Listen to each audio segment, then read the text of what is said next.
Conference दिनै प्रिपेरेसना सोलिगासिनो दं। खुलुमबाय। जोंहा दायो फैबाय थानाय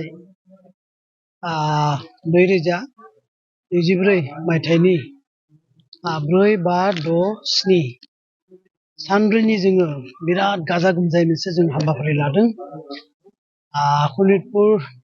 सनितपुरनि माने 10थि 3 बोसोरारि आरो 13थि मिरुनि माने 3 बोसोरारि बे हाबाफारिखौ जोङो खुंनो खारने जाजु खालामबाय थादों।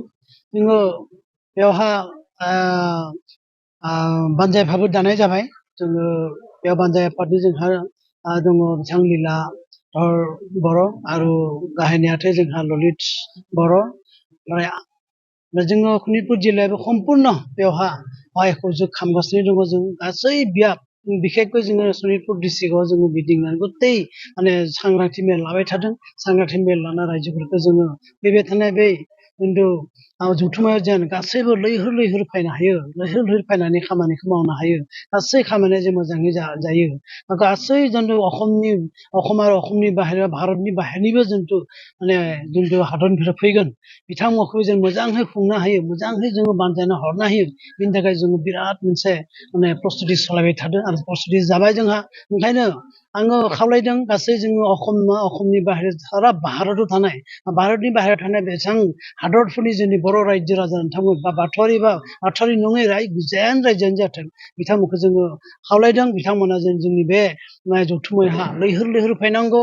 बिथांमोनखौ जोङो मोजाङै बानजायना थिनहरगोन, मोजाङै जाहो लोंहो गासै बेसेबां हायो जों बिथांमोनखौ मान होना थिनहरगोन। ओंखायनो बिथांमोनखौ बे हाबाफारियाव जोङो खामानि फैनो थाखाय जोङो जोंनि शनितपुर जिल्ला आरो बानजाय आफादनिफ्राय जों खावलायहरदों।